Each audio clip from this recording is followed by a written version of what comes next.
Setelah menjalani tes psikologis, Peggy Setiawan, seorang buruh bangunan yang telah ditetapkan sebagai tersangka kasus pembunuhan Vina dan Eki, kembali akan jalani tes kebohongan pada hari Rabu. Rangkaian tersebut dilakukan sebagai bagian dari proses pengungkapan kasus pembunuhan Vina dan Eki tahun 2016 silam.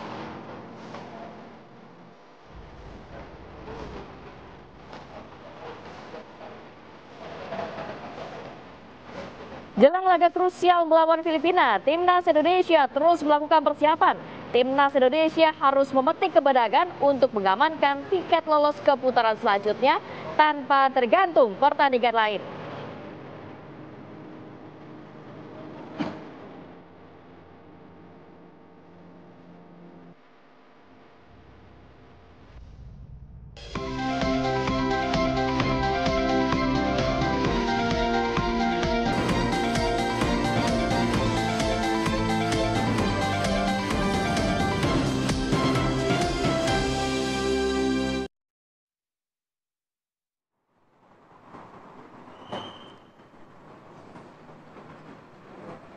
Selamat pagi pemirsa, kita mulai kebersamaan kita pagi ini di Apa Kabar Indonesia Pagi dengan informasi dua kelompok remaja yang terlibat aksi tawuran di Jalan Pinang Ranti 2 Makassar, Jakarta Timur. Ini para pelaku yang diketahui masih berusia remaja tanggung, dilengkapi dengan senjata tajam berukuran besar. Satu unit sepeda motor jenis Matic milik salah satu pelaku tawuran tertinggal di lokasi, menjadi bulan-bulanan hingga mengalami kerusakan. Motor tersebut kemudian langsung dibawa ke Mapolsek Makassar. Tawuran sendiri diduga terjadi akibat saling ejek, kemudian mereka berjanjian melalui media sosial. Meski tak berlangsung lama, namun aksi tawuran ini sangat meresahkan warga. Pasalnya, aksi ini sudah berlangsung dalam waktu 2 hari berturut-turut, sehingga mereka takut menjadi korban salah sasaran dan khawatir barang berharga milik mereka mengalami kerusakan akibat imbas dari tawuran tersebut. Itu setelah sampai motornya kan bulan-bulanan warga ya? Ya. Bulan-bulanan juga mungkin pelaku tawuran lainnya? Ya. Dianya juga bulan-bulanan di rumah tuh. Betul. Kenapa bisa motornya hilang? Iya, itu dia. Mana motor saya? Mana motor bapak? Kata iya, dia. itu dia. Kan? Saya pakai tawuran, Pak. Waduh. Nah, makanya jangan tawuran lah. Aduh.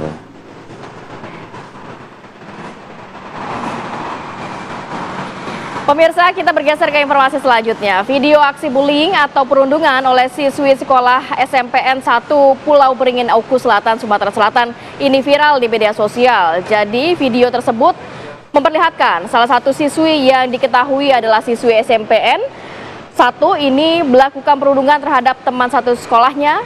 Lokasi perundungan tersebut terjadi di salah satu ruang kelas sekolah di mana saat itu jam pelajaran sekolah baru saja berakhir.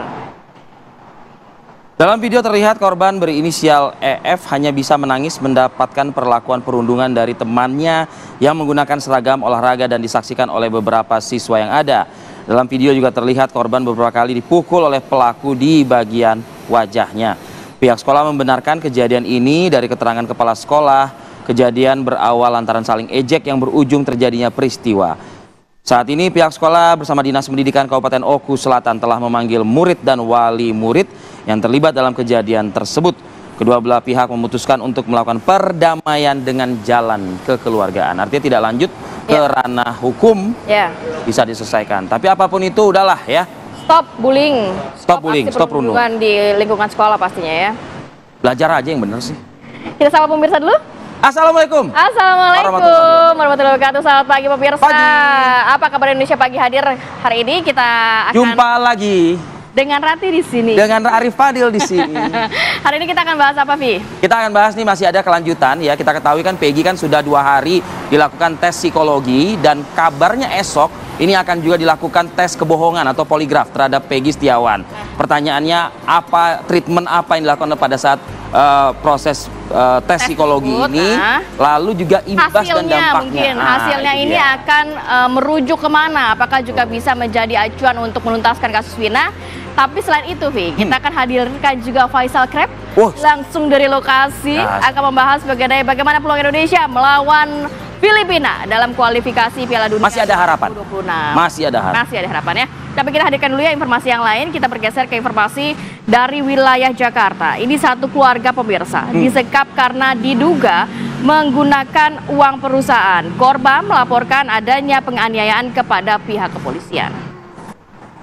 Video amatir yang memperlihatkan seorang ibu dan kedua anaknya terpaksa harus menginap di tempat ayahnya yang bekerja di kawasan Kapuk Muara Penjaringan, Jakarta Utara.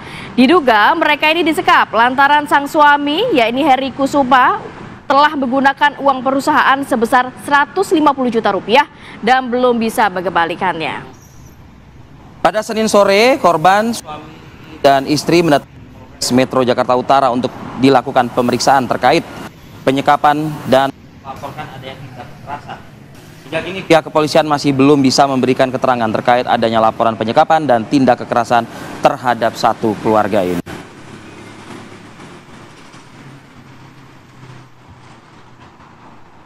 Kita bergerak ke informasi berikutnya pemirsa. Ini ada penampakan, tapi bukan uka-uka ya.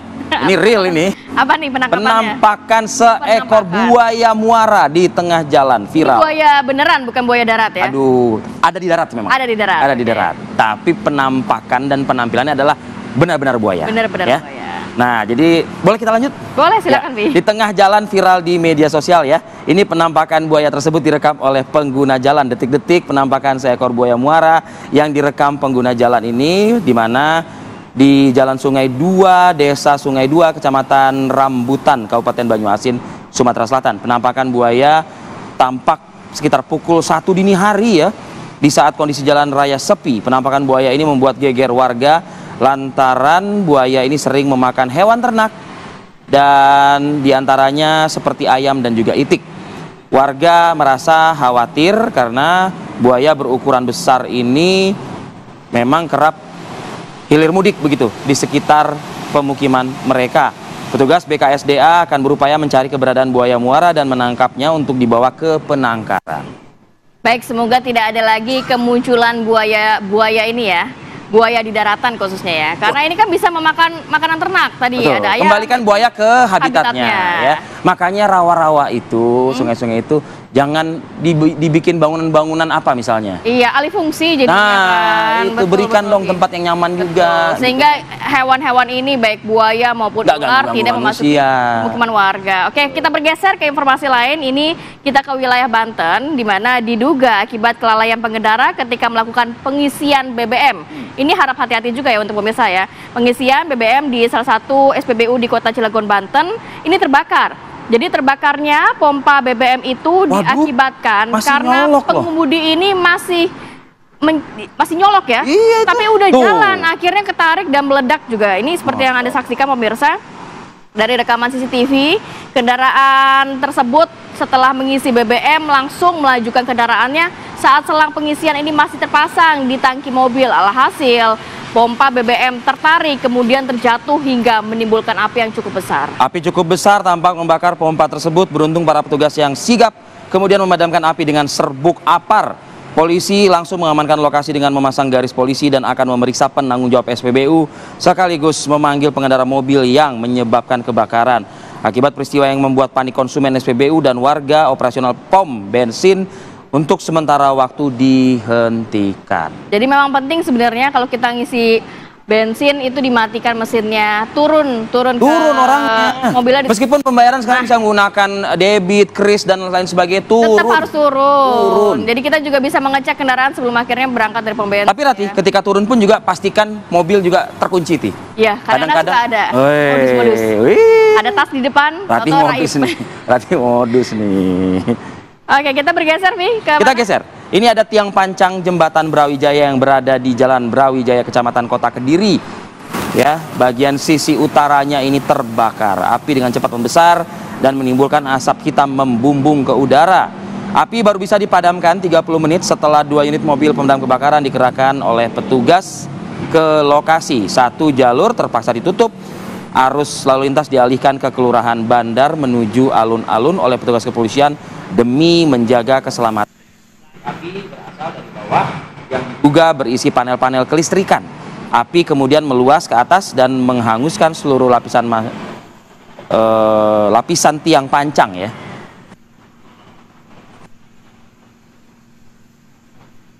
Beruntung ada petugas kepolisian yang segera langsung mengurai ya kemacetan yang terjadi imbas dari kebakaran jembatan ini begitu loh. Betul. Itulah fungsi dan gunanya aparat kepolisian yang berada di lapangan, berada untuk mengatur lalu lintas begitu ya. Kita juga akan ajak pemirsa mungkin untuk bisa memantau bagaimana kondisi lalu lintas bersama rekan-rekan kepolisian dari NTMC. Sudah ada Bribtu Sarah. Ini langsung dari MT Haryono Jakarta. Selamat pagi Bribtu Sarah. Pagi Bribtu Sarah, apa kabarnya nih? Informasinya.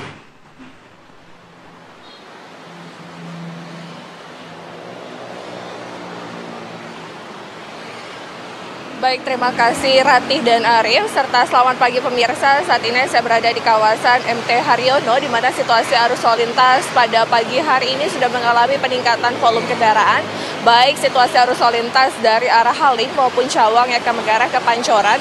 Sudah terlihat adanya peningkatan volume kendaraan pada jalur arteri dan pada jalur tol juga dari arah Halim yang akan mengarah ke Semanggi.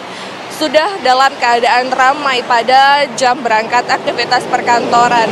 Kendaraan yang melintas didominasi oleh kendaraan pribadi dan kami menghimbau bagi Anda untuk menjaga batas aman kecepatan maksimal kendaraan Anda untuk keamanan diri Anda maupun pengguna jalan lainnya.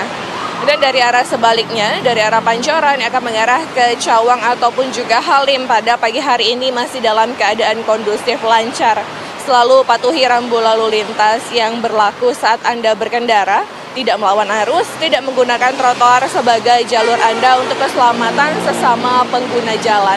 Dan dapat kami informasikan berdasarkan data Yayasan Korlantas Polri, angka kecelakaan di seluruh Indonesia 1 kali 24 jam terjadi sebanyak 355 kasus laka lantas dengan rincian 39 meninggal dunia, 37 luka berat, dan 344 orang luka ringan.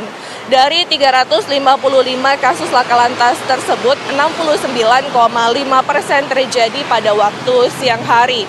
Dan penyebab laka lantas ini mayoritas dikarenakan para pengendara memacu kendaraan dengan kecepatan tinggi, dan sebanyak 36 laka lantas ini terjadi pada rentan waktu pukul 6 hingga 9 pagi hari. Untuk itu kami menghimbau bagi Anda sebelum berkendara, pastikan kembali Anda berkendara dalam kondisi yang prima, cek kembali kondisi fisik kendaraan Anda, dan juga patuhi rambu lalu lintas yang berlaku untuk keselamatan diri Anda pribadi maupun pengguna jalan lainnya. Dan untuk informasi tentang kondisi arus lalu lintas, Anda dapat menghubungi call center kami di 1500669 atau melalui SMS Center di 9119. Stop pelanggaran, stop kecelakaan, keselamatan untuk kemanusiaan. Salam presisi, kembali ke studio. Bribtu Sarah mengabarkan langsung dari MT Haryono Jakarta Selatan. Terima kasih rekan-rekan, selamat bertugas kembali dan kita break dulu, rehat dulu sejenak. Dan masih ada informasi yang cukup misterius akan kami hadirkan kepada Anda karena ini ada penemuan sesosok jasad tanpa kepala ya, tidak lengkap artinya ya organ tubuhnya ya. Ini di kawasan Bungo, Jambi. Sesaat lagi.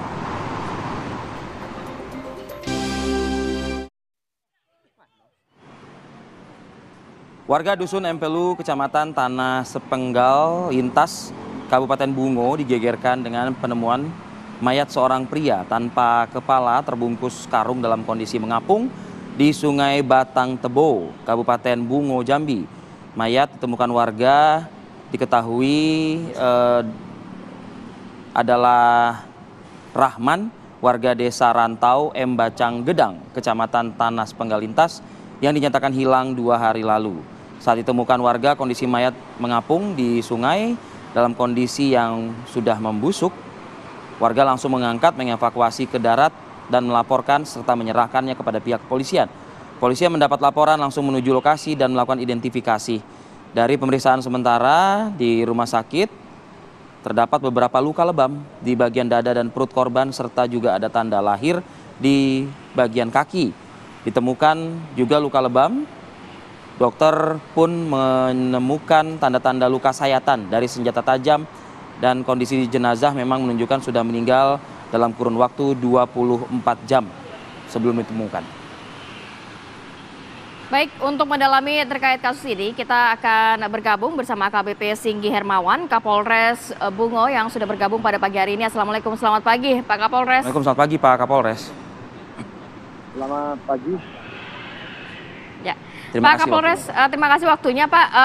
Tadi dikatakan bahwa mayat ini ditemukan dalam kondisi luka lebam dan juga ada sayatan. Sudahkah pihak kepolisian dapat mengidentifikasi identitas korban dan juga kenapa mayat ini meninggal dunia? Apakah karena pembunuhan dan lain sebagainya? Baik Pak, selamat pagi. Untuk mayat yang tanpa kepala yang ditemukan di desa Empelu, juga adalah korban pembunuhan. Ditemukan pada hari Minggu jam 9.30 pagi. Saat ditemukan tanpa kepala, kami olah TKP dan lakukan pemeriksaan inafis, sidik jari, dan dari keterangan oleh korban yang kebetulan masih di dekat dengan satu desa dengan tempat ditemukannya mayat, memang identik bahwasanya itu adalah anaknya. Nah, dari situ akhirnya kami lakukan olah TKP dan pemeriksaan terhadap saksi yang ada di sekitar TKP. Apakah benar identitas dari korban ini yang diduga adalah korban pembunuhan atas nama Rahman tadi ya, kalau tidak salah ya? Gimana? Benarkah identitasnya atas nama Rahman Pak, korban yang ditemukan ini? Betul. Dan, ini bentar Pak, Mas Ari, ada informasi bahwasanya pagi ini terduga pelakunya tertangkap oleh Kasat Reskrim. Oh, alhamdulillah Pak. Lalu Alhamdulillah. Dan dari keterangan para saksi, dan pagi barusan tertangkap untuk pelaku yang diduga melakukan mutilasi terhadap korban. Pelaku ini siapa Pak? Ya. Ya, terduga pelaku yang sudah diamankan oleh pihak kepolisian berarti sudah ditemukan kan? Ini tuh siapa dan apa hubungannya dengan korban, Pak? Baru diamankan, Mbak. Baru diamankan Diamankan. Baru diamankan. Nanti kita akan update siapa pelakunya, TKP-nya bagaimana, kronologi seperti apa, termasuk motifnya apa. Betul Pak, betul. Sejauh ini Pak, kalau dari luka-luka yang diperiksa atau diidentifikasi juga bantuan dari tim dokter rumah sakit, murni ini memang kasusnya kan pembunuhan ya Pak ya.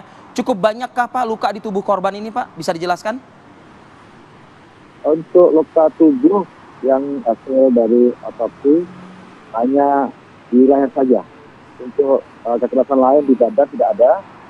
Nanti coba akan kami proses langsung terhadap terduga pelaku yang sudah diamankan pagi hari ini.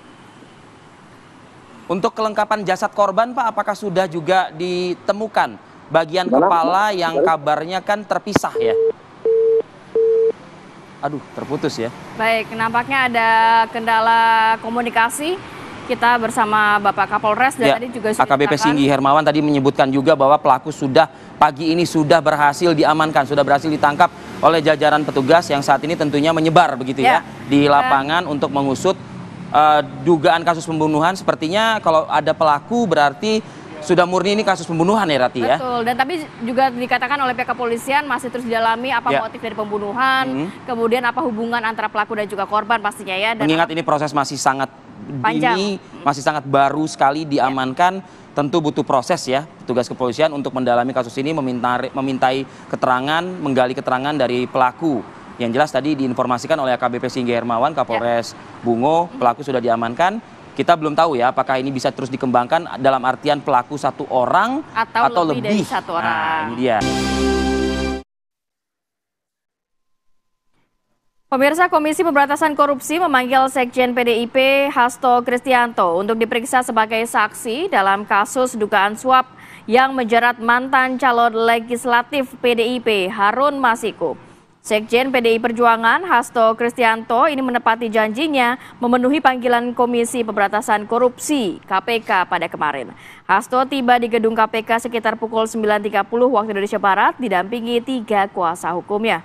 Hasto diketahui merupakan saksi keempat yang diperiksa setelah kasus ini dibuka kembali.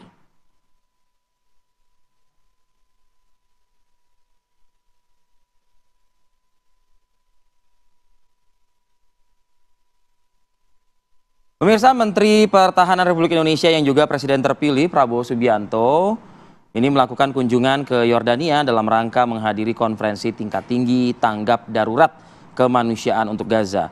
Kedatangan Menhan Prabowo Subianto di Queen Alia International Airport, Amman, Yordania disambut oleh Minister of State for Prime Ministry Affairs, Ibrahim Masyur Al-Jazi dan Atase Pertahanan RI untuk Mesir di Kairo, Kolonel Kavaleri Arya Anggita Saleh. Kunjungan Menhan Prabowo Subianto dalam rangka mewakili Presiden Joko Widodo untuk menghadiri konferensi tingkat tinggi tanggap darurat kemanusiaan Gaza. Konferensi ini akan diselenggarakan bersama oleh Kerajaan Hashimiyah Yordania, Republik Arab Mesir, dan Perserikatan Bangsa-Bangsa atau PBB pada Selasa 11 Juni 2024 sehubungan dengan seruan gencatan senjata di wilayah Gaza. Kehadiran perwakilan pemerintah Indonesia dalam konferensi ini diharapkan dapat memberikan kontribusi nyata dalam mengatasi krisis kemanusiaan khususnya yang terjadi di wilayah Gaza, Palestina.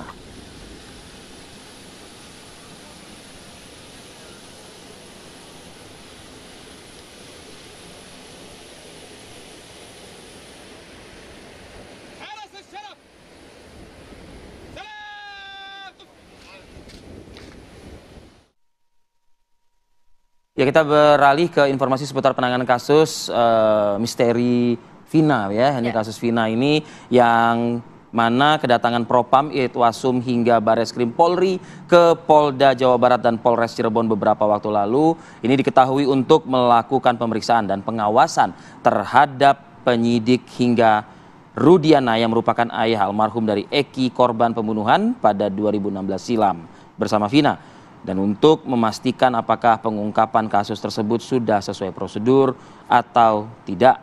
Dari hasil pemeriksaan hingga pengawasan menjadi kewenangan tim internal maupun eksternal Kompolnas dan Komnas HAM yang sedang melakukan penyidikan maupun pengawasan dalam pengungkapan kasus pembunuhan Vina dan juga Eki. Sementara rekonstruksi di Treskrimum Polda Jawa Barat hingga saat ini belum dilakukan karena masih terus menunggu proses pemeriksaan beberapa saksi termasuk penyerahan berkas perkara ke Kejaksaan Tinggi Jawa Barat.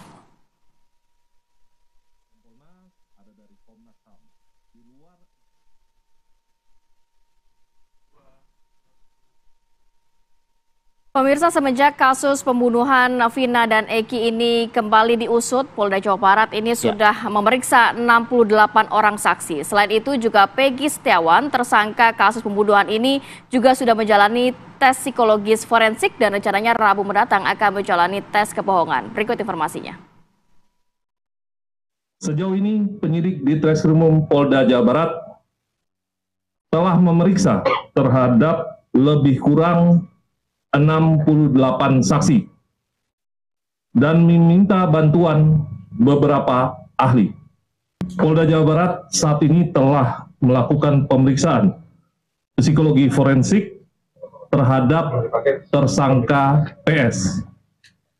Pemeriksaan psikologi forensik terhadap tersangka PS dilakukan pada hari Sabtu dan Minggu, yaitu pada tanggal 8 sampai dengan 9 Juni 2024. Oleh tim psikologi atas permintaan dari penyidik di Treskrimum Polda Jawa Barat. Pemeriksaan psikologi forensik juga dilakukan tidak hanya terhadap tersangka PS, tetapi juga terhadap beberapa saksi. Ya, kalau melihat kasus ini masih terus ditangani oleh Polda Jawa Barat, di mana apakah hasil pemeriksaan dari tes psikologi forensik dan juga tes kebohongan yang akan dilakukan kepada Peggy Setiawan ini dapat mengusut tuntas kasus ini? Karena menurut KUHP, ini kan menurut KUHP ini kan justru hanya menjadi penunjang saja, tidak bisa juga menentukan nantinya kasus seperti apa. Kita akan lihat dulu informasinya berikut ini.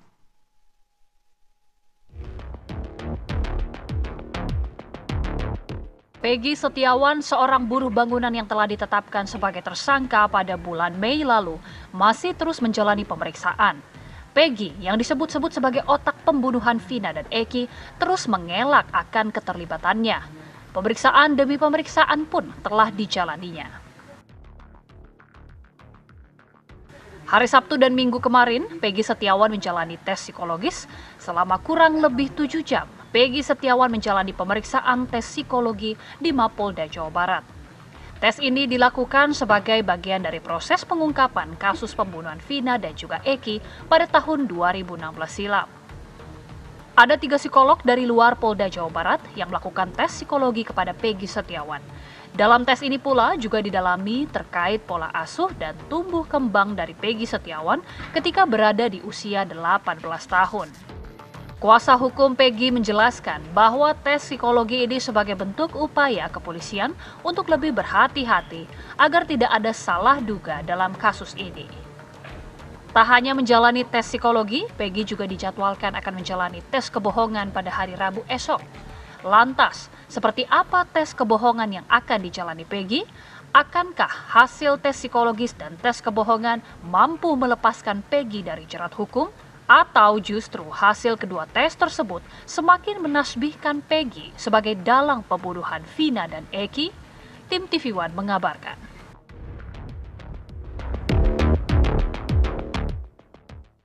Ya, yang menjadi pertanyaan publik, nantinya setelah hasil dari tes psikologis forensik maupun tes kebohongan ini ternyata Eki terbukti jujur, begitu ya, tidak terlibat dalam kasus ini, apakah bisa nanti penangguhan penahanan dan juga SP3 mungkin kasusnya, Via? Tapi itu juga masih menjadi pertanyaan oleh publik. Kita akan membahas hal ini dengan narasumber yang sudah hadir di studio. Di studio sudah ada Irjen Purnawirawan Benny Mamoto, Ketua Harian Kompolnas RI. Selamat pagi Pak Benny. Selamat pagi. Sehat Pak Benny. Ya. Alhamdulillah. Kemudian juga kita akan bergabung dengan Bang Tony RM, kuasa hukum tersangka Peggy Setiawan. Selamat pagi, Assalamualaikum Bang Tony. Bang Tony, sorry. Selamat pagi. Bang Tony, sudah? Ya. Baik, saya mau ke Bang Tony dulu. Bang Tony, kalau melihat kan ini sudah menjalani 2 hari tes psikologis forensik begitu ya pada Sabtu kemarin. Dan juga rencananya Rabu depan. Hasil dari kemarin mungkin sudah bertemu dengan Peggy, apa yang disampaikan Bang Tony? Ya, yang Peggy disampaikan kepada penasihat hukum itu sama bahwa Peggy ini pernah melakukan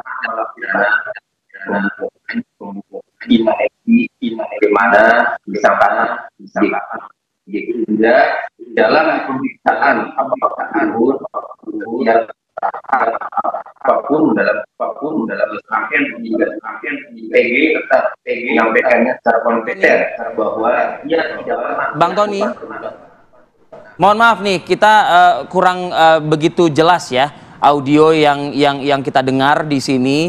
Khawatirnya juga nanti narasumber yang lain juga agak sulit mungkin mendengar suara dari Bang Tony. Kita perbaiki dahulu ya.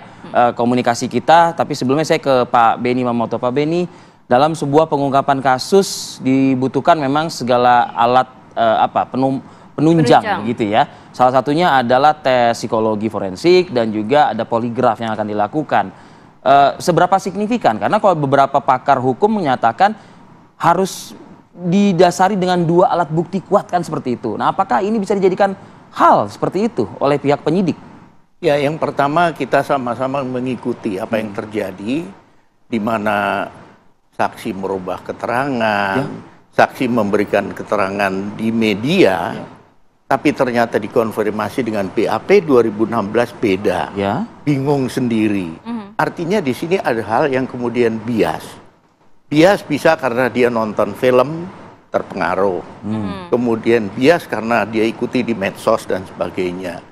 Nah, dalam konteks ini, kehadiran psikolog forensik ini diharapkan ketika alat buktinya cukup kuat, saksi-saksi itu berkualitas, maka nanti bisa dilakukan psychological profiling untuk tersangkanya, psychological autopsi untuk korban, kemudian psychological examination. Nanti hasilnya berkualitas kalau alat buktinya memadai. Masalahnya sekarang adalah kondisinya sudah seperti ini. Nah, oleh sebab itu diharapkan dengan pemeriksaan psikologi forensik ini setidaknya nanti hasilnya bisa memberikan masukan kepada penyidik agar tidak salah menghukum orang, miscarriage of justice. Ini kan justru nanti bisa menguntungkan tersangka, artinya kalau memang betul tidak salah. Nah, oleh sebab itu marilah kita ikuti nanti prosesnya, Pak Beni. karena ini nanti ada metode wawancara, analisis teks, ya, kemudian apa namanya, ada beberapa tahapan yang dilakukan oleh tim psikolog forensik, dan ini cukup memakan waktu. Makanya memakan waktu sampai 2 hari untuk tes psikologis forensik dan 1 hari untuk tes kebohongan ya. Pak Beni, cuma banyak pertanyaan bahkan dari keluarga Peggy sendiri, kenapa tidak hanya Peggy Setiawan saja, tapi keluarga Peggy, dan kabarnya pihak kepolisian dalam rilis terbaru mengatakan ada 3 orang saksi yang nantinya juga akan menjalani tes psikologi juga. Iya. Ini kenapa sampai sebanyak itu? Seperti yang saya sampaikan tadi, karena kasus sudah lama kemudian bias, ini perlu nanti didalami sesuai dengan disiplin keilmuan psikologi forensik ini untuk nanti menggali kembali, untuk nanti menghadirkan setidaknya hasil analisis yang bisa menjadi bahan pertimbangan penyidik. Oke. Nah, artinya begini, bila mana memang dari hasil-hasil ini kita bukannya menebak gitu Pak Beni, tapi menerka-nerka aja lah begitu, ternyata justru menguntungkan buat si tersangka dari ragam tes ini. Bukankah nanti penyidik justru akan kehilangan muka begitu, atau mungkin Polri dalam hal ini mungkin juga terlalu cepat gitu mungkin menetapkan tersangkanya begitu. Ya, yang pertama tentunya ini bentuk keterbukaan, transparansi, kemudian yang kedua ini upaya optimal dengan pendekatan secara ilmiah. Karena tadi keterbatasan kan, saksi saja berubah menyambut, tersangka juga sama, karena kasusnya sudah terlalu lama. Nah, inilah beberapa upaya yang dilakukan, sehingga tidak hanya Peggy, nanti pihak-pihak yang terkait dengan Peggy juga dilakukan. Termasuk saksi-saksi tadi gitu ya? Nanti bila diperlukan, direkomendasikan oleh psikolog forensik, itu tentunya meskipun status masih saksi begitu, bukan tersangka, Pak Beni. Kan dibenarkan itu? Tidak harus tersangka. Tidak harus tersangka. Jadi saksi pun bisa ya. Oke, saya ke Pak Bang Tony nih. Bang Tony, suaranya sudah jelas ya, Pak Tony, kita dengar? Oke, Bang Tony, ada pernyataan dari Anda ya saat mendampingi klien Anda yang menyebutkan tes psikologi Peggy Setiawan konsisten tidak terlibat pembunuhan Vina Cirebon. Apakah ini kalimat sumir gitu loh Bang Tony, belum selesai rangkaian tes dilakukan tapi Anda sudah menyebutkan ya tidak terlibat dalam kasus pembunuhan Vina? Ya,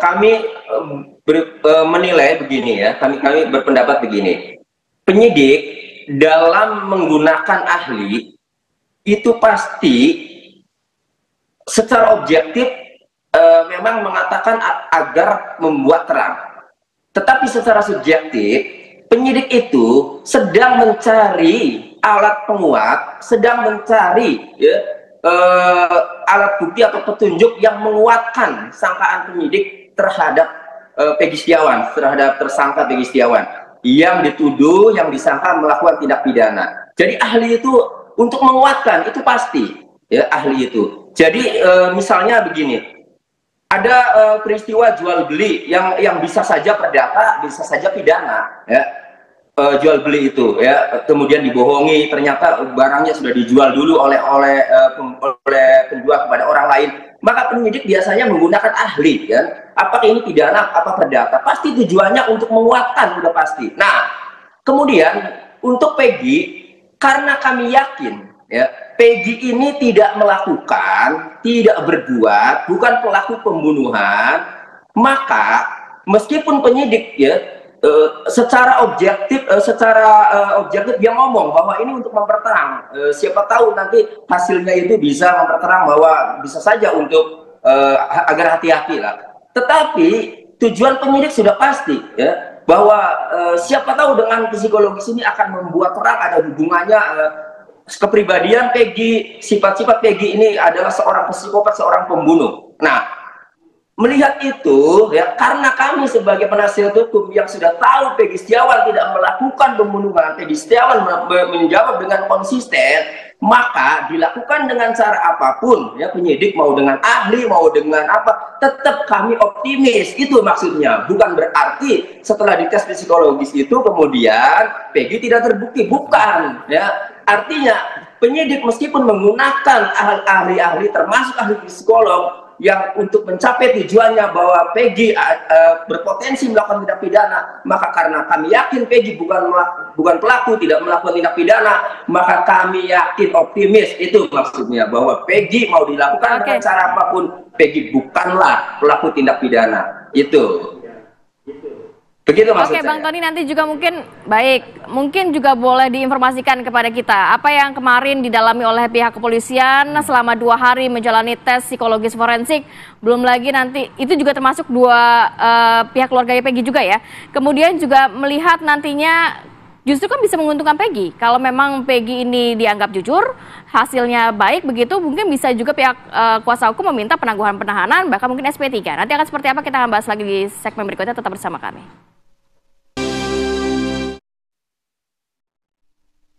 Kita lanjutkan perbincangan saya ke Bang Tony. Bang Tony, sebenarnya apa yang didalami pihak kepolisian dalam selama 2 hari tes tersebut, bahkan ke keluarga Peggy juga, dan ini kan sebenarnya bisa menguntungkan Peggy nantinya kalau memang terbukti Peggy jujur begitu ya, bisa penangguhan penahanan dan juga mungkin SP3.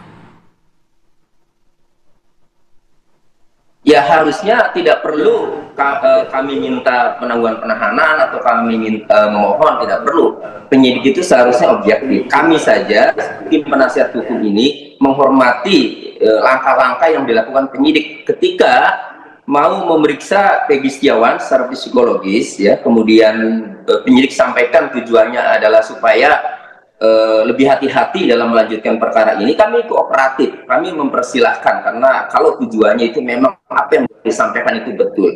Sehingga hasilnya kalau memang penyidik setelah melalui serangkaian tes pemeriksaan psikologi terhadap Peggy, kemudian hasilnya bagi penyidik mempunyai keyakinan, ya, membuat yakin penyidik bahwa tidak nyambung, misalnya kepribadian Peggy Setiawan itu tidak nyambung dengan tindak pidana, artinya tidak ada potensi, ya, si kepribadian Peggy Setiawan, sifat-sifat Peggy Setiawan kemudian tidak melakukan tindak pidana itu tidak melakukan tindak pidana, ya, artinya tidak matching lah. Maka penyidik seharusnya sportif, ya, tanpa harus diminta. Kalau memang tidak yakin kepribadian Peggy ini melakukan tindak pidana, ya hentikanlah, bebaskan Peggy Setiawan. Itu. Jadi tidak perlulah diminta, dimohon, harus objektif. Ini diawasi masyarakat seluruh Indonesia, termasuk sama Pak Benny Mamoto itu diawasi oleh Kompolnas. Begitu. Oke, ya saya memang harus konfirmasi ini ke Pak Benny, tapi saya satu sedikit mungkin ke Anda nih lagi, Bang Tony. Memang Anda bicara seperti itu, Anda memang memiliki atau memegang hasil dari tes psikologi forensik terhadap Peggy Setiawan tersebut begitu. Apakah memang tes tersebut bisa begitu dirilis kepada kuasa hukum dari tersangka sendiri begitu? Ya, memang belum ada hasil. Ya, hasil akan disampaikan 14 hari, ya. Cuma kalau yang dites adalah kepribadian, ya, seperti intelijensi, ya, atau kognitif, kemudian afeksi, ya, kemudian motorik, ya. Maka kami melihatnya itu kan pertanyaan-pertanyaan atau tes-tes, ya, yang menguji kepribadian, ya, melihat kepribadian. Dan kami yakin kepribadian Peggy Setiawan ini adalah anak baik, kan, dan menjawabnya juga dengan tenang. Nah, jadi kami yakin melihat itu meskipun belum ada hasil. Tetapi kemudian kalau ada hasil, kami pun punya hak untuk mengetahui, ya, kepribadian klien kami berdasarkan pemeriksaan psikologis ini seperti apa. Pasti kami akan minta. Oke. Bung Arief. Oke, baik, Bang Tony, saya ke Pak Benny nih, ya. Sesuai keinginan Anda tadi begitu ya, minta Pak Benny. Pak Benny, penyidik menurut Tony RM ya rasanya apa ya, seakan-akan kayak mencari-cari begitu. Karena kalau dari penjelasannya Peggy, dia konsisten dalam hal ini, ya tidak terlibat dalam pembunuhan Vina begitu. Apalagi kalau mau menggunakan tes-tes untuk intelijensi, kognitif, lalu afeksi, motorik. Bahkan juga di hari kedua ada juga tes dengan tujuan mengetahui tumbuh kembang, pola asuh dari Peggy Setiawan. Mencari-cari nih Pak Beni. Ya, sudut pandangnya dari mana dan oleh siapa, itu penting. Kalau sudut pandangnya ini dalam konteks untuk bagaimana optimalisasi dalam rangka penanganan kasus ini, relevansinya dengan pendekatan ilmiah. Kemudian siapa ini yang bicara ini pakar psikologi forensik atau bukan. Saya aja nggak berani komentar. Saya pun mungkin kalau dijelaskan oleh psikolog forensik pun masih bingung karena background saya bukan psikolog forensik. Ini menjadi penting sehingga ketika berkomentar kita jadi tepat lah ya. Nah, dalam konteks ini kita bayangkan bahwa penanganan awal saja dulu tidak optimal, banyak masalah, banyak kekurangan. PR banyak sekali. Oleh sebab itu penanganan kali ini dengan dibantu tim asistensi, kemudian dari Mabes juga turun, diharapkan optimal. Dan di situ dari Mabes juga para pakar. Dan menggunakan scientific crime investigation. Betul, para pakar juga turun, para senior turun. Ini untuk memastikan bahwa penyidik ini dalam tahapan penanganan ini sesuai SOP, kemudian optimal dilakukan. Ini baru salah satu tahap lah. Kan nanti ada rekonstruksi dan sebagainya. Tapi ini porsinya memang hanya sebagai penunjang saja ya Pak Beni ya? Betul. Arti bukan jadi pertimbangan nantinya mungkin majelis hakim dan lain sebagainya Betul. Tadi kan saya sampaikan diantaranya karena keterbatasan alat bukti, kemudian saksi ya yang berkualitas karena masalahnya sudah lama, maka nanti hasilnya lebih ke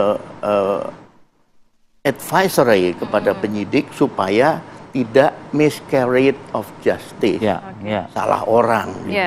Nah itu yang tadi malam dinanti-nantikan oleh awak media di Polda Jawa Barat. Itu awalnya mungkin berpikir, oh ini mungkin akan ditangguhkan nih. Gitu loh. Nggak taunya justru malah firm. Dalam hal ini Kabid Humas Polda Jawa Barat menyebutkan sudah ada 68 loh saksi dan juga keterangan ahli yang kita mintai untuk memperkuat proses scientific crime investigation tersebut. Iya, jadi sekali lagi setiap langkah penyidik itu harus dipertanggungjawabkan. Ada risiko. Sehingga tentunya pasti sudah diperhitungkan, sudah hati-hati, kemudian juga sesuai dengan SOP yang ada itu dilakukan. Baik. Kita juga sudah bergabung Pak Beni dengan Ibu Reni Kusumawardhani, psikolog forensik yang kita tunggu-tunggu dari tadi. Selamat pagi Bu Reni. Bisa mendengar kami Bu Reni? Selamat pagi. Bisa Mas. Selamat pagi, terima kasih Ibu. Ini jaringannya ya. Siap Ibu. Bu Reni, ini yang menjadi pertanyaan banyak pihak juga Bu Reni. Sebenarnya kalau untuk tes psikologis forensik, ini apa yang bisa didalami sih Bu sebenarnya untuk dari sebuah kasus kejahatan? Untuk sebuah kasus, khususnya untuk kasus Vina dan Eki ini? Ya, sebetulnya kalau kita bicara apa yang bisa didalami itu adalah masalah perilaku ya. Jadi apa yang ingin diidentifikasi oleh penyidik misalnya. Dan tentunya di sini konteks pemeriksaan psikologis adalah membantu membuat terang, bukan memecahkan masalah itu. Kalau pemecahan masalah tentunya ada pada penyidik gitu. Jadi kalau misalkan ini adalah sebuah kasus yang belum jelas kematiannya, penyebab kematiannya, maka yang dilakukan adalah otopsi psikologi. Jika di dalam hasil otopsi psikologi itu kemudian teridentifikasi cause of death-nya itu ada masalah pembunuhan misalnya ya, jadi campur tangan orang lain penyebab kematiannya, di situ kemudian bisa saja dari psikolog ini diminta untuk melakukan criminal profiling. Nah, criminal profiling ini tujuannya adalah untuk mengidentifikasi the most probably suspect. Jadi siapa yang paling patut ya, seperti apa profilnya. Itu pun bukan menunjuk orang ya, tetapi profilnya seperti ini. Nah, kalau misalkan nanti ternyata betul kasus pembunuhan, dari profil itu sudah ditemukan orangnya, kita bisa saja melakukan pemeriksaan terhadap tersangka atau pemeriksaan terhadap saksi, termasuk pemeriksaan terhadap para para tersangka, misalkan ternyata tersangkanya ini lebih dari satu. Nah, pemeriksaannya untuk apa? Untuk mempelajari perilakunya. Perilaku itu tidak terlepas dari faktor kepribadian yang dimiliki oleh seseorang ya. Setiap orang itu berperilaku dipengaruhi oleh faktor kepribadiannya. Maka kita perlu untuk melihat seperti apa sih faktor kepribadiannya, dan itu nanti akan direlasikan dengan apakah yang bersangkutan memiliki risiko keberbahayaan, apakah yang bersangkutan ini keterangannya bersesuaian dengan indikator keterangan yang kredibel. Jadi misalkan bersesuaian dengan indikator keterangan kredibel, bukan berarti bahwa stop sampai di situ. Tetap harus ada investigasi yang melibatkan banyak keahlian ya. Tentunya di sini perlu dilakukan oleh aparat penyidik. Dan di dalam melakukan pemeriksaan psikologi, psikolog itu juga tidak terpaku pada alat tes seperti yang sekarang beredar ya di media begitu. Jadi kami menggunakan multi tools termasuk wawancara investigasi. Ini untuk apa? Untuk membantu membuat terang perkara melalui identifikasi perilaku dari yang bersangkutan yang kita periksa. Seperti itu, Mbak. Bu Reni, ya Bu Reni, saya pengen diberikan contoh gitu ya, Bu Reni ya, dalam seseorang yang terduga terlibat dalam satu perkara hukum begitu. Ini kalau misalnya diperagakan alat bantu untuk mengetahui pola asuh, tumbuh kembang gitu, itu diapain sih Bu Reni dan untuk apa Bu gitu? Ya, kembali lagi tadi ya, bahwa manusia itu tidak ujuk-ujuk dewasa dan perilakunya pun juga melalui sebuah proses ya. Ada faktor bawaan yang berinteraksi dengan faktor lingkungan seperti itu. Nah, itu yang kemudian kita melakukan pengecekan. Bagaimana sebuah kepribadian itu bertumbuh dan berkembang menjadi milik dari individu tersebut. Nah, kepribadian ini yang kemudian dapat mempengaruhi perilaku dari orang yang kita periksa itu atau individu tersebut. Jadi kalau apa iya dari alat kayak tadi ya, misalnya menggunakan gambar ini bisa mengungkap, kita tidak hanya menggunakan gambar itu. Jadi setidaknya kita itu multi tools gitu ya. Itu digunakan sebagai salah satu tools, bukan satu-satunya tools seperti itu. Kalau diperagakan sulit ya karena multi tools, Mas. Sama seperti kalau misalkan di sini dipertanyakan bagaimana sih caranya bedah jantung gitu. Itu kan susah juga ya untuk diperagakan begitu. Apalagi ini multi tools. Kita tunggu aja Mas hasilnya ya. Terkait ya Bu, kita tunggu biasanya juga, Bu. Bu Reni terkait apa hasilnya ini biasanya bentuknya seperti apa? Misalnya tersangka A cenderung A, B, C, D, nanti seperti apa ya? Mungkin tahan dulu ya Bu Reni ya, kita akan bahas lagi saat lagi, tetap bersama kami di Apa Kabar Indonesia Pagi. Ratih ini kayak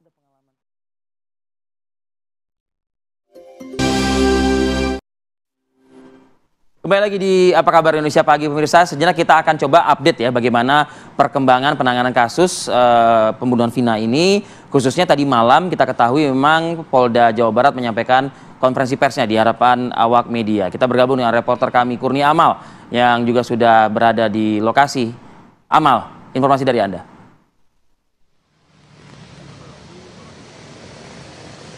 Ya, selamat pagi Ratih dan juga Rivi. Betul sekali, untuk semalam memang Polda Jawa Barat ini menggelar konferensi pers terkait tindak lanjut dari kasus pembunuhan Vina dan juga Egi pada tahun 2016 yang lalu. Dapat kami informasikan kepada Anda pemirsa bahwasannya memang sejauh ini sudah ada sekitar 68 saksi yang diperiksa oleh Polda Jawa Barat, di mana dari ke-68 saksi yang telah diperiksa ini masih ada 3 saksi yang akan diperiksa oleh Polda Jawa Barat, di mana untuk ketiga saksi ini diantaranya adalah keluarga dari Peggy Setiawan ataupun orang tua dari Peggy Setiawan. 3 saksi ini nantinya juga akan dilakukan proses dari rangkaian tes psikologi forensik. Mengingat kemarin juga disampaikan bahwasannya untuk tersangka Peggy Setiawan ini telah menjalani proses rangkaian tes psikologi pada tanggal 8 dan juga 9 Juni 2024, di mana untuk tes psikologi ini didalami sebetulnya bagaimana pola asuh dan juga bagaimana tumbuh kembang dari Peggy Setiawan ketika berusia 18 tahun. Adapun kemarin juga dilakukan sekitar 7 hingga 8 jam proses pemeriksaan dari tersangka Peggy Setiawan dalam kasus pembunuhan Vina dan juga Eki. Dan kemarin kami juga sempat menanyakan kepada Humas Polda Jawa Barat apakah nantinya tersangka Peggy Setiawan ini akan dilakukan tes kebohongan dengan menggunakan alat poligraf, di mana untuk dari Humas Polda Jawa Barat ini menegaskan hal tersebut ini merupakan kewenangan dari tim penyidik psikologi forensik. Hal tersebut tidak dapat diungkapkan ke publik karena ini merupakan metode dari proses penyidikan. Namun hasil dari tes psikologi forensik dan juga tes poligraf nantinya ini akan menjadi bahan atau alat bukti ketika pada proses persidangan yang akan datang. Jika kita lihat memang kemarin untuk tes psikologi sendiri ini dilakukan selama kurang lebih 2 hari dan memang sejumlah saksi ini masih terus akan diperiksa oleh tim Mapolda Jawa Barat terkait kasus tersebut. Untuk sementara demikian laporan saya langsung dari Polda Jawa Barat, kembali ke Anda di studio. Amal, sedikit saja Amal, untuk agenda hari ini apakah ada yang cukup signifikan di Polda Jawa Barat? Ya, Arif Fadil dan juga pemirsa, memang untuk agenda hari ini kami masih belum mendapatkan informasi dari baik kuasa hukum maupun dari penyidik. Namun rencananya memang informasi yang kami dapatkan hari Rabu esok akan dilakukan tes poligraf atau tes kebohongan untuk tersangka Peggy Setiawan. Untuk jamnya ini kami masih belum mendapatkan informasi resmi. Baik. Terima kasih Kurnia Amal melaporkan langsung dari Polda Jawa Barat. Selamat bertugas kembali. Kita akan ke Bu Reni. Bu Reni, kalau melihat kan sudah dilakukan 2 hari begitu ya tes psikologis forensik. Nanti hasilnya bentuknya akan seperti apa? Apa yang tertuang dari hasil itu, Bu? Kita sebetulnya bukan mempelajari pola asuh ya, ini perlu diluruskan. Itu hanya sebagai salah satu informasi yang nantinya akan masuk di dalam simpulan untuk kita bisa memahami seperti apa sih sebetulnya figur atau individu yang sedang diperiksa ini. Nah, karena ini adalah peristiwa yang dugaannya adalah dia melakukan tindakan pidana, maka ini nanti akan ada yang namanya teknik wawancara investigasi ya, di mana hasil dari teknik wawancara itu juga akan direlasikan dengan hasil pemeriksaan psikologi secara keseluruhan. Jadi dari semua hasil itulah nanti akan ada simpulan, misalnya ya, yang pertama bagaimana relasi dari kondisi psikologis yang bersangkutan dengan dugaan tindak pidana yang dilakukan, seperti itu. Nah, ini nanti bisa dilakukan apabila telah selesai semua pemeriksaan. Kita akan menggunakan teknik wawancara klinis, kita akan menggunakan teknik wawancara investigasi, kita akan menggunakan baterai tes psikologi yang begitu cukup banyak ya untuk diberikan. Di samping kita juga tentunya melakukan observasi dan juga data-data kolateral. Nah, data-data kolateral ini adalah data-data yang kita dapatkan secara sekunder, seperti misalnya kita mempelajari BAP-BAP yang ada, informasi yang diberikan oleh para saksi. Nah, itu nanti diintegrasikan semuanya menjadi satu bentuk pemahaman secara psikologis terhadap individu yang bersangkutan, seperti itu dalam relasinya dengan tindak pidana yang disangkakan. Oke, terakhir nih Bu Reni, bagaimana HIMSI atau Bu Reni sendiri begitu ya menelaah atau mungkin menjawab begitu, karena tadi Bu Reni kan aturannya kan sudah dijelaskan oleh Bu Reni, butuh waktu 14 hari dan itu akan diserahkan kepada penyidik lagi dan lain sebagainya. Pernyataan dari kuasa hukum Peggy Setiawan mengatakan tes psikologi Peggy Setiawan konsisten tidak terlibat pembunuhan Vina Cirebon. Tanggapan Bu Reni? Biasanya tes psikologi hasilnya itu akan diberikan pada penyidik yang meminta ya. Dalam hal ini saya sendiri belum dapat informasi dari teman-teman yang turun ke lapangan.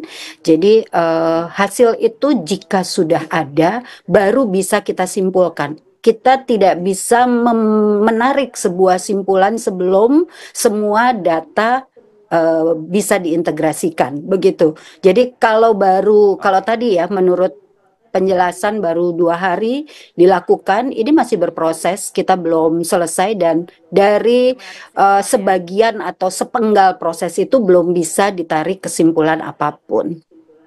Baik, saya mau ke Pak Beni. Pak Beni, ternyata kalau dijelaskan secara detail juga dari psikolog forensiknya juga membaca terkait BAP, kemudian kesaksian yang lainnya nanti diintegrasikan begitu ya. Kalau untuk tes kebohongan sendiri Pak, biasanya kalau mungkin Kompolnas juga mengetahui apa nanti yang akan dilakukan oleh pihak kepolisian terkait tes kebohongan ini?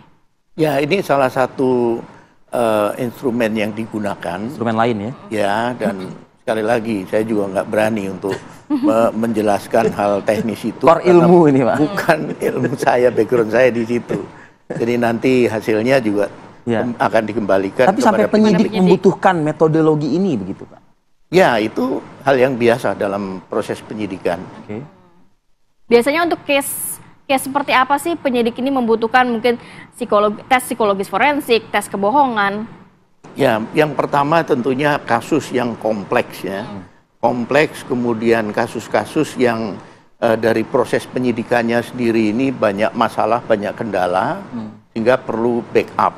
Kalau kasus-kasus yang lancar, saksi mengaku, menjelaskan, confirm dengan pengakuan tersangka, didukung alat bukti lain ataupun pendekatan secara ilmiah, mungkin tidak perlu, karena sudah 2 alat bukti sudah terpenuhi. Cukup, ya? Tetapi ada kasus-kasus yang rumit, yang sulit dan sebagainya, itulah diperlukan. Saya jadi ingat penanganan kasus Sambo Pak dulu Pak, yang juga menggunakan poligraf juga. Betul, betul. Cukup pelik juga itu Pak. Betul. Ketika itu.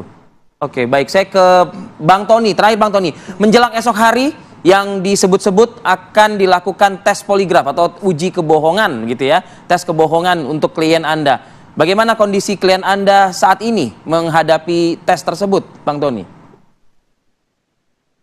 Ya, pertama saya akan menguatkan dulu bahwa pemeriksaan psikologis ini adalah seperti yang tadi disimpulkan Pak Harif, adalah cara penyidik mencari-cari ya target bahwa Peggy Setiawan ini pantas melakukan tindak pidana. Itu saya sepakat. Kenapa? Pertanyaannya adalah begini. Seandainya Peggy Setiawan mengakui sebagai pelaku tindak pidana, dilakukan pemeriksaan psikologis atau tidak? Kayaknya tidak mungkin seperti pernyataan Pak Beni juga. Itu pertama ya. Nah, kemudian mengenai lie detector atau pemeriksaan poligraf ya, menguji tes kebohongan. Kami penasihat hukum lagi mempertimbangkan untuk memutuskan. Namun tetap kami menunggu pemberitahuan atau undangan tertulis dari penyidik. Apakah yang pernah disampaikan oleh penyidik bahwa wacananya hari Rabu besok ada pemeriksaan untuk menguji tes kebohongan atau dibuktikan dengan panggilan tertulis atau tidak, kami masih menunggu. Kalaupun panggilan itu datang ya, karena sudah banyak berbagai masukan, kami juga mendengarkan semalam dari pakar psikolog forensik ya Pak Reza Indragiri, kemudian pakar hukum pidana Pak Ibnu ya. Kami nanti akan mempertimbangkan kemudian memutuskan apakah nanti diterima ya kami mengizinkan atau kami menolak, nanti akan kami pertimbangkan. Yang jelas kami lagi menunggu apakah nanti benar ada pemeriksaan tes kebohongan poligraf atau tidak. Nanti kami menunggu Pak Arif begitu. Ya, saya justru malah menanti konsistensi pernyataan Peggy Setiawan pada saat konferensi pers pengumuman tersangka beberapa waktu lalu dengan tes poligraf ini yang akan dilakukan esok hari.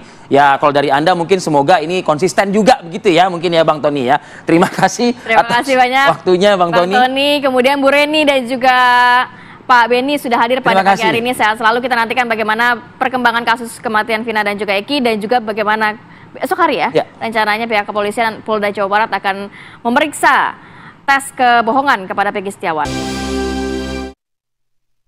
Ini laga hidup mati nih, Ti. Deg-degannya dapat, Vi, dari pagi ini. Tapi kalau saya sih masih agak tenang saya. Kenapa? Karena skuadnya ini lagi full squad ini kalau bilang sih. Jadi supportnya luar biasa ya nantinya ya. Kan ada Jay juga, ada Orat Mangun juga di situ, Struik juga ada di situ. Tapi yang wabil khusus nih yang penting nih, ini yang paling penting. Diperkuat juga dengan Faisal Yusuf Krep. Oh, ini akan mengulas lebih dalam nantinya terkait peluang Indonesia melawan Filipina Luar di biasa. kualifikasi Piala Dunia Kita gabung sama 2000 ya. Selamat pagi, Krep sama Adia nih, sudah ada nih, selamat pagi. Andalan saya nih yang satu ini nih.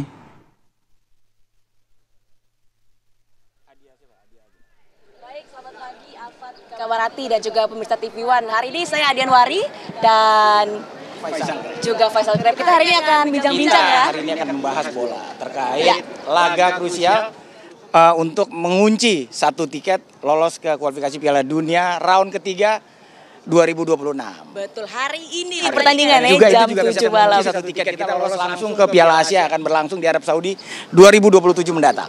Betul, wah seru sekali. Nah, pemirsa langsung saja kita undang narasumber kita pada hari ini. Membahas itu secara Ya, betul. lengkap, detail dan mendalam, kita sudah kehadiran narasumber yang sangat luar biasa.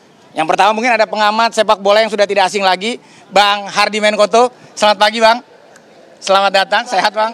Pagi, sehat. Halo Dan, Mbak Dia. dan satu lagi kita juga punya mantan pemain nasional, dia merupakan bomber tim nasional, siapa lagi kalau bukan Bung Ilham Jayakusuma.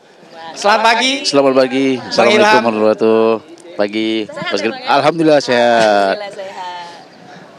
Bang, langsung aja nih Bang. Menghadapi Filipina. Wajib menang. Apa Bang yang harus dilakukan timnas kita untuk bisa menggapai satu tiket lolos ke round ketiga kualifikasi Piala Dunia 2026? Saya bilang Indonesia mesti cool, tampil sabar, tampil tenang, dan tidak gerusa-gerusu. Kita harus mengeliminir high pressure, tekanan tinggi untuk harus menang. So kalau kita tampil cool, mudah-mudahan 90 menit, sebentar lagi, 10 jam lagi Krep, Indonesia bisa melewatkan partai yang sangat vital ini, sangat penting ini. Dan kita bisa lolos dengan kemenangan, 3 angka. Wajib menang, ini Wajib kandang menang. kita bermain di publik sendiri. Iya.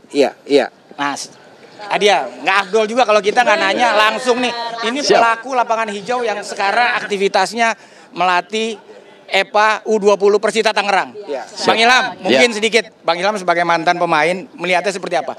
Pressure yang sangat tinggi, kita wajib menang, kita bermain di hadapan publik sendiri.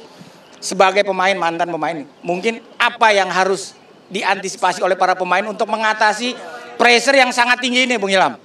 Oke, saya rasa memang ini sangat penting, apalagi kita bermain di kandang sendiri.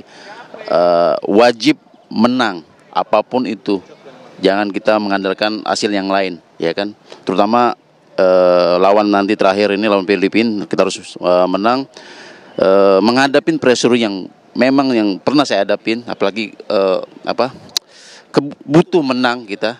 Jadi salah satunya ya tadi yang disebutkan sama senior saya kan, Bung Haliman, ya. Jadi kita bermain dengan tenang, sabar, ya. Terus ketika ada peluang maksimalkan. Ketika ada peluang harus cetak gol, ya. Itu aja. Terus pemain belakang pun harus lebih sabar, kurangin error man yang beberapa kali kita bermain. Jadi itu aja. lupakan kekalahan, benahi mental dan fokus pada pertandingan nanti malam. Iya, betul sekali. Nanti kita akan lanjutkan lagi sepertinya nih ya Krep juga. Dan juga Bang Ilham dan juga Bang Hardiman, nanti kita akan lanjutkan dan kita akan tanya-tanya warga nih. Pasti antusiasnya sudah tinggi sekali mau nonton pertandingan di GBK di tempat kita saat ini ya. Oke pemirsa, jangan kemana-mana, setelah yang satu ini tetap di Apa Kabar Indonesia Pagi.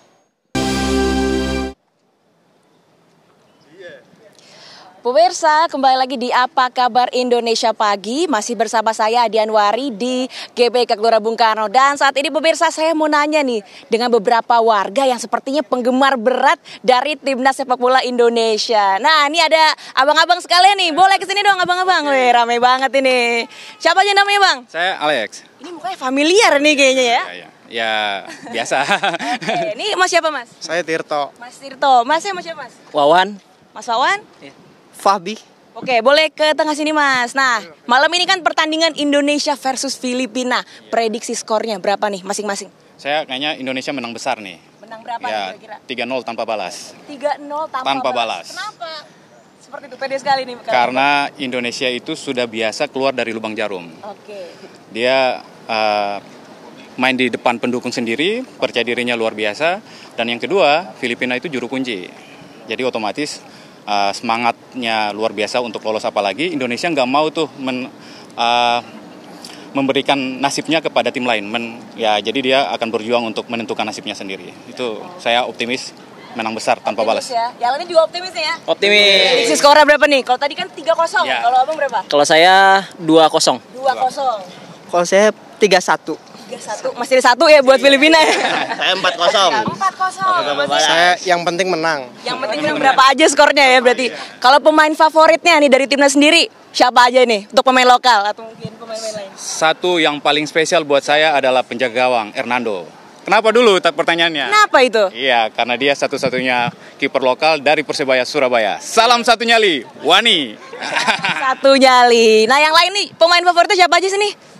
Kalau saya hari ini Bang J harus main nih. Karena kemarin ya nggak main tuh, sehingga pertahanannya kurang solid tuh. Nggak ada ya Bang J. Saya mau hari ini Bang J harus diturunkan. Wajib. Bang J hari ini bisa menyikat ya. Kalau Mas ya? Saya kasih dukungan ke satu timnya. Karena satu tim itu satu kesatuan wakil kita semua. Oke, mantap. Nah, kita kan lihat kemarin nih perkembangan dari timnas Indonesia udah lolos pertama kali ya ke 16 besar. Perasaannya gimana nih sebagai penggemar fans berat sepak bola?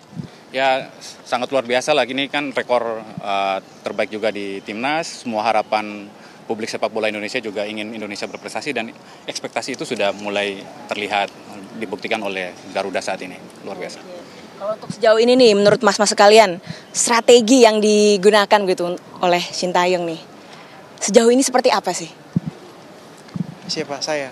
Iya, boleh. Oke. Jadi strateginya sangat bagus ya Mbak. Itu kalau kita lihat statistik timnas putra itu di FIFA terus naik. Terakhir itu sekarang kita di 134. Dan terakhir kita statistik baik itu di tahun 2011 itu 137. Jadi ini merangkak naik terus ya, kita kasih dukungan penuh kepada PSSI, transformasi organisasinya keren. Semoga prestasinya terus naik. Oke, baik, luar biasa. Terima kasih nih waktunya nih Mas-mas. Silakan lanjut lari lagi nih, kayaknya belum selesai olahraganya ya. Oke, selamat pagi. Nah, pemirsa, itu tadi ada beberapa pendapat ya dari masyarakat sekitar yang ternyata memang hari ini mendukung penuh Indonesia. Katanya 0-3-0, 3-1, bahkan tadi ada yang bilang 4-0. Nah, kita langsung saja lanjut bincang-bincang kita kepada Krep dan juga narasumber-narasumber yang sudah ada, yakni dari pengamat bola dan juga mantan timnas Indonesia. Silakan, Krep. Ya, langsung dari Stadion Utama Gelora Bung Karno, bisa dikatakan mungkin kurang dari 12 jam, stadion ini akan menjadi saksi apakah timnas Indonesia mampu menggapai satu tiket lolos ke kualifikasi Piala Dunia 2026 round ketiga dan juga mengunci satu tiket lolos secara otomatis ke Piala Asia 2027 akan berlangsung di Arab Saudi. Dan untuk membahas ini secara detail, lengkap, dan mendalam, tentunya kita akan lanjutkan bincang-bincang kita bersama Bang Hardiman. Ya. Bang Hardiman, mungkin terkait utak-utik peluang kita lolos ke round ketiga, mungkin seperti apa? Karena di sebelah sana Vietnam akan bertandang ke Irak. Ya. Bagaimana peluang Indonesia? Ada 3 jalan untuk bisa tiba di putaran ketiga, Krep. Yang pertama adalah Vietnam kalah lawan Irak, kita pasti lolos. Kedua, kalau Vietnam bertarung imbang melawan Irak, kita minimal harus bermain imbang melawan Filipina. Dan yang ketiga adalah kita menang melawan Filipina. Tetapi untuk mengutak-atik 3 jalan ini, persoalannya adalah duel Vietnam melawan Irak itu dimainkan di Basra 5 jam setelah Indonesia kick off melawan Filipina. Jadi pasti ada perasaan berdebar-debar di situ. So jalan terbaik saat ini adalah kita menentukan nasib kita sendiri. Kita harus menang melawan Filipina. Harus menang. So, kita nggak peduli apapun hasil Vietnam melawan Irak nantinya. Yes. Begitu, Krep. Mungkin kalau kita ke Bang Ilham. Bang Ilham, mungkin terkait strategi atau game plan apa yang harus diterapkan Sintayong untuk bisa meraih kemenangan di kandang sendiri? Ya, yang pasti secara permainan kita harus ofensif, menyerang, ya. Terus kemungkinan besar juga formasi tidak akan berubah, Bang. Mungkin kita masih seperti 3-4-3. Ya, cuman nanti kita belum tahu. Mudah-mudahan ada beberapa pemain yang baru yang bisa memaksimalkan ataupun pemain pengganti yang notabene mungkin yang 11 pemain kemarin, ya salah satu mungkin striker, salah satu ada di situ, mungkin ada ya yang kita bicarakan tadi pun killer. Di situ mungkin ada Sananta ataupun Dimas yang dimainkan, itu aja. Cuman nanti ketika bermain yang pola gameplaynya, ya tadi saya bilang 3-4-3, saya rasa masih dipakai untuk Sintayong. Jadi bisa dikatakan pokoknya kita harus STI harus clear taktikal, clear organisasi bermain, clear set piece. Dan kita butuh gol dalam laga ini, butuh gol. Meskipun cuma 1 gol. Dan itu bisa didesain dengan sangat rinci. Kita punya waktu 90 menit. Kita punya fans di sekitar GBK. Ini adalah supporting moral yang sangat manis, sangat bagus buat mendongkrak kepercayaan diri anak-anak. Dan saya melihat memang ini akan bisa dioptimalkan. Pertanyaan penting adalah bagaimana formasi Indonesia malam ini dengan melawan absennya Jordi Amat. Jordi absen ya, dan juga menarik bagaimana STY mencermati siapa yang turun di bawah Mistar nantinya. Berangkat dari sebuah blunder yang dilakukan oleh Ari Hernando. Tapi siapapun yang diturun oleh Sintayong, ini mereka pasti sudah punya satu tekad. Malam ini mereka harus menang melawan Filipina dan mereka akan menciptakan gol. Berapa gol itu tidak penting, yang penting kita meraup 3 angka. Dan bagaimana Anda melihat 2 amunisi baru yang siap diturunkan STI pada malam nanti? Ada Calvin Verdong dan juga Jahid Ses di lini belakang. Pos yang ditinggalkan oleh Jordi Amat, kapten tim, itu pasti diisi oleh Jahid Ses. Ya, dan kita melihat nanti bagaimana Calvin Verdong, apakah dia dimainkan sebagai starter? Ini juga pertanyaan yang menarik untuk dinantikan jawabannya.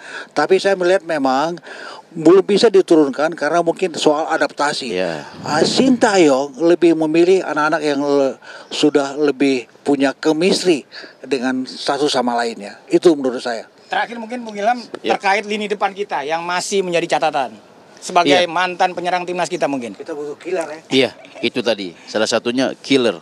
Tapi tidak terlepas juga untuk pertahanan, Bung. Ya. Jadi sekali lagi ya kita butuh killer. Berapapun kita tidak satu gol pun cukup. Yang penting menang. Itu aja sih.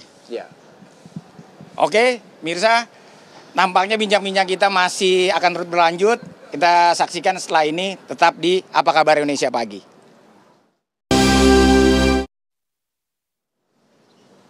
Yalah, masih di program Apa Kabar Indonesia Pagi langsung dari Stadion Utama Gelora Bung Karno. Dan kita langsung saja kita lanjutkan bincang-bincang kita bersama Bang Hardi Menkoto dan Bung Ilham Jayakusuma. Bang, mungkin terkait komposisi materi pemain yang akan diturunkan. Karena berkaca pada saat menghadapi Irak, kita ada 8 pemain diaspora yang diturunkan oleh STY. Nah, mengacu pada itu, berapa pemain yang akan diturunkan atau komposisi materi pemain yang akan diturunkan pada nanti malam? Saya pikir acuan pertama adalah kita belajar bagaimana Filipina. Ketika kita duel imbang 1-1 melawan Filipina di Manila, komposisi pemain Filipina saat ini itu beda tajam. Pelatihnya juga berubah. Dari Hans Michael Wef, Jerman, sekarang mereka punya Tom Seinfeld, orang Belgia. Ada nama-nama yang diturunkan melawan Indonesia di Manila. Sebutlah 3 nama yang beredar di Indonesia. Ada Christian Rontini, ada Mike Ott, ada Charlie De Murga.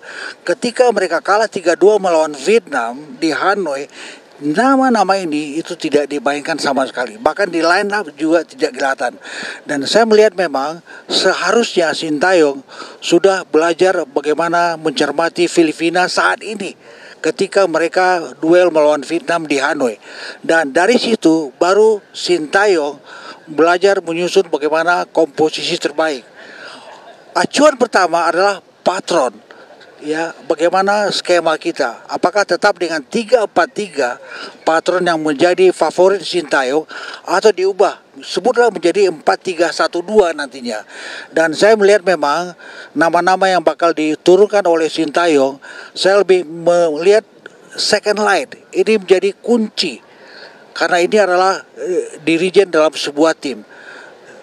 Saya melihat nama Ivar Jenner yang tidak dimainkan sebagai starter melawan Irak kemarin itu sebaiknya memang ditampilkan sebagai starter malam ini.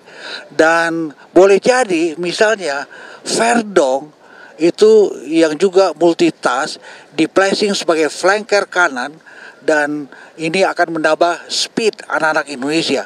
Jadi kalau Kreb tadi bertanya dengan klaster ini pemain diaspora, ini pemain lokal, sangat terbuka kemungkinan dominasi pemain diaspora itu akan muncul malam ini. Boleh jadi mereka adalah 9-2, 2 pemain asli Indonesia, dan satu nama itu ada di bawah Mistar. Siapa dia? Apakah tetap Hernando Ari atau Nadeo? Ini menjadi satu teka-teki yang menarik. Tapi biarlah, ini urusan Sintayong. Urusan kita adalah bagaimana kita mencermati anak-anak bermain tenang, bagus, sabar. Itu dia. Baik Bang Arwin. Mungkin ke Ilham terakhir, mungkin Ilham. Filipina yang sekarang berbeda dengan Filipina yang dulu. Siap. Nah mungkin Anda melihatnya tim kita agak susah jika kita mendapat pressing yang ketat sepanjang pertandingan. Mungkin apa supaya pemain kita bisa keluar dari tekanan mungkin? Iya, sekali lagi mungkin malam ini saya rasa Coach STY sudah mempersiapkan taktikal dan semuanya untuk bagaimana caranya kita bisa memenangkan pertandingan malam ini. Terkait tadi Filipina berbeda memang pemainnya, ya posisinya kemarin ya terus faktor ketika kita sulit, ketika kita hepres ya, berapa kali kita lihat ya, salah satu kunci tadi sabar, tenang. Itu salah satu kunci, dan komunikasi. Jangan pernah salah error man yang kejadian seperti kayak Hernando lagi. Itu salah satunya. Prediksi skor dulu dong terakhir. Tetap Indonesia 2-0. Bang Ariman? Tetap Indonesia 3-1. Oke, terima kasih bincang-bincang kita pada pagi hari ini. Tentunya semoga hasil terbaik bisa diraih timnas kita dan bisa mengunci satu tiket lolos ke round ketiga kualifikasi Piala Dunia 2026. Kembali ke studio. Faisal Yusuf Kreb, terima kasih. Adi juga ada Adi Anwari rekan kita, dan mobil khusus juga nih ada Bang Hardi Menkoto dan juga Bang Ilham. Terima kasih teman-teman, dan kita doakan semoga Indonesia berhasil ini melawan Filipina ya. Prediksi? 2-1 tetap menangin Indonesia. 2-1. Oh, Rati masih 2 kasih. Indonesia, 1 Filipina. Kenapa 1, Ti? Maunya berapa, Vi? Loh bukan, seharusnya 0. Ini main di tempat kita, Ti. Oh, kalau gitu 3-0. Indonesia 3, Filipina 0. Oke, kalau saya 3-1.